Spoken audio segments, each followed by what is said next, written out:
We're looking at an article here that's got some biblical things attached to it. It's an undercover agent has caught smugglers in a sting before seeing the contraband's incomparable value.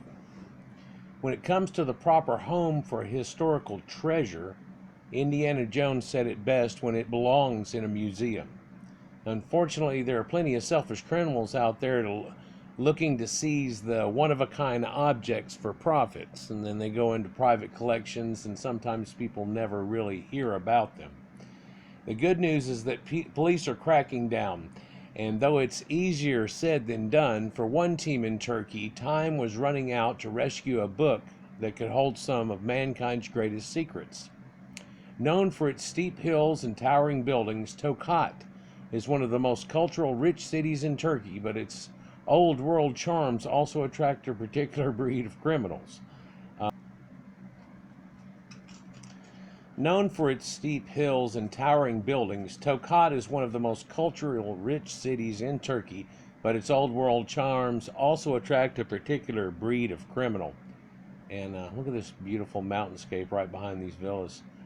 Though it seemed like another typical day, its police force prepared itself to face a band of international smugglers.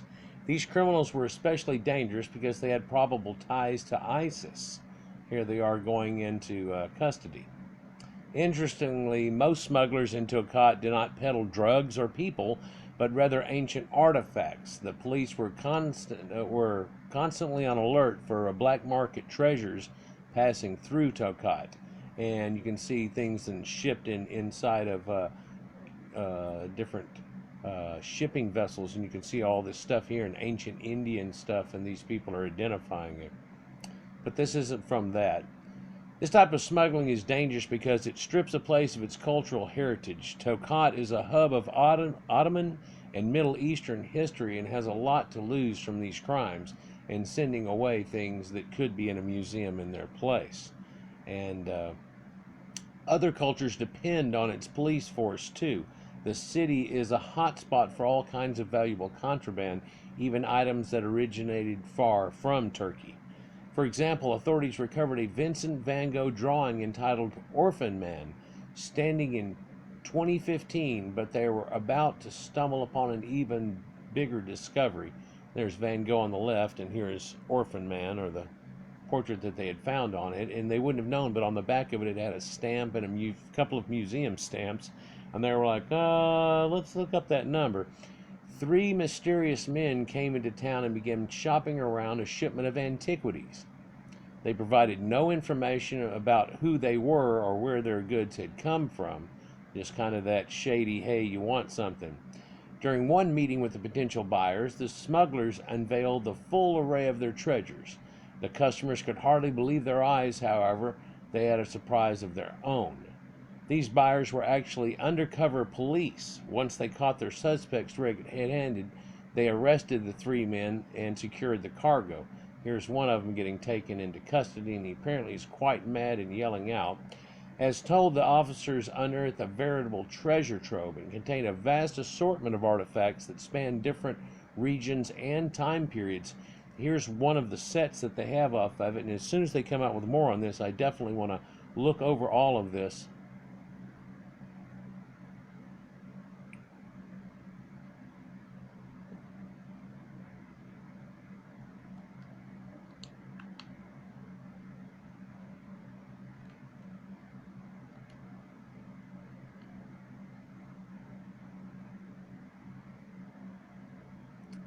Yeah, but once much more comes out on this, I will put out more on it. Sorry for that little clip there, but here we look at all of these arrays of necklaces, brooches, and things.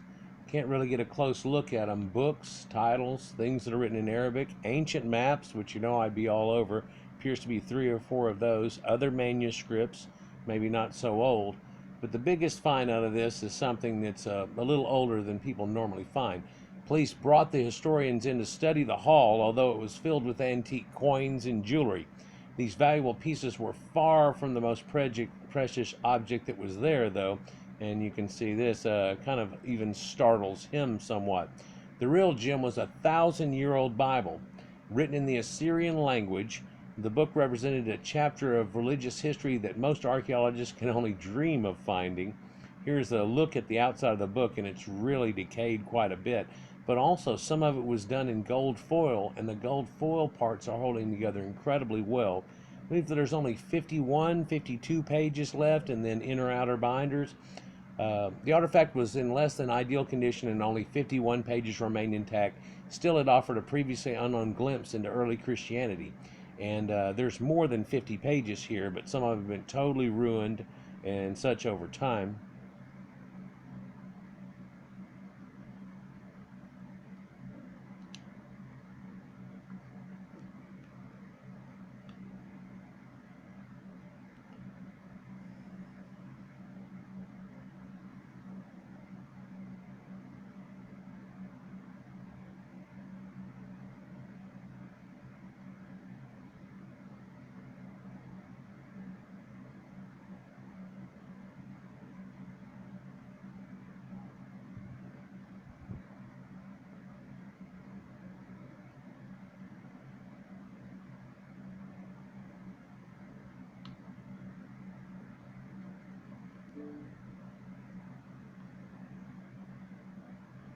Sorry, it keeps trying to reload on me.